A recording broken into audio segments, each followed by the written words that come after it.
Հայաստանի վարչապետ Նիկոլ Փաշինյանի մասնակցությամբ և ստորագրությամբ հրապարակված համատեղ հայտարարությունը, որով հայտարարվում է Հայաստանի այդ առաքելական Սուրբ եկեղեցու բարենորոգման մեկնարկի մասին, այլևս չի տեղավորվում քաղաքական հայտարարությունների կամ աշխարհիկ հոգևոր բանավեճի շրջանակում։ Այն գործողությունների հստակ ծրագիր է, որն ուղղված է եկեղեցու ներքին կառավարման վերաձևմանը, պետական իշխանության անմիջական և գռեհիկ ներգրավմամբ։ Հայտարարությամբ ձևավորվում է համակարգող խորհուրդ, որի օրակարգում ներառված են վեհապարի հեռացումը, կաթողիկոսական տեղապահի ընտրությունը, եկեղեցու կանոնադրության ընդունումը և ամենայն հայոց կաթողիկոսի ընտրությունը։ Առանձնապես կարևոր հանգամանք է, որ այս փաստաթուղթը ստորագրված է ոչ միայն վարչապետի, այլև 10 տիրադավ եպիսկոպոսների և արքեպիսկոպոսների կողմից, որոնք թեև դեռ կարգալույց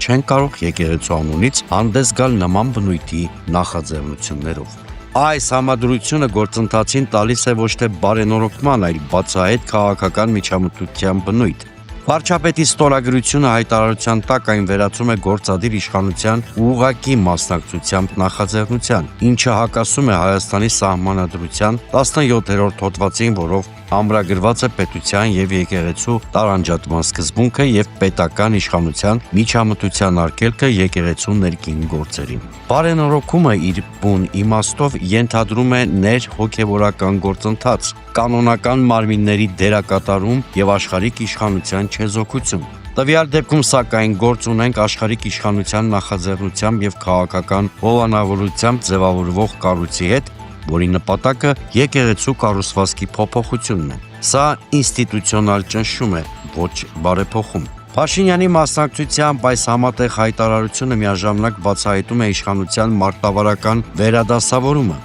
Կաթողիկոսին արագ հեռացնելու փորձերի ձախողումից հետո շեշտը դրվում է ոչ թե մեկ անձի, այլ ամբողջ եկեղեցական ինստիտուտի թուլացման, ապամոնտաժման կամ պառակտման վրա։ Տիրադավ հոգևորականների ներգրավումը ծառայում է հենց այդ նպատակին, ստեղծելով ներեկեղեցական լեգիտիմության արհեստական պատրանք։ Քաղաքական առումով այս հակաեկեղեցական գործընթացը իշխանության համար ունի նաև գործիքային նշանակություն։ Ազգային և բարոյական ինստիտուտների հետևողական արժեզրկումը նպաստում է հասարակության բարոյալքմանը և ապաթիայի խորացմանը։ Ապաթիկ հասարակությունը նվազ մասնակցություն է ցուցաբերում քաղաքական գործընթացներին, այդ թվում ընտրություններին, ինչն իր հերթին ստեղծում է առավել բարենպաստ միջավայր ավտորիտար իշխանությունների վերարտադրության համար։ Այսպիսով գործ ունենք սահմանադրական կարգավորումների գիտակցված խախտմանը, եկեղեցու ինստիտուցիոնալ ինքնիշխանության խաթարման և քաղաքական նպատակներով հասարակության արժեքային դաշտի համակարգային քայքայման հետ։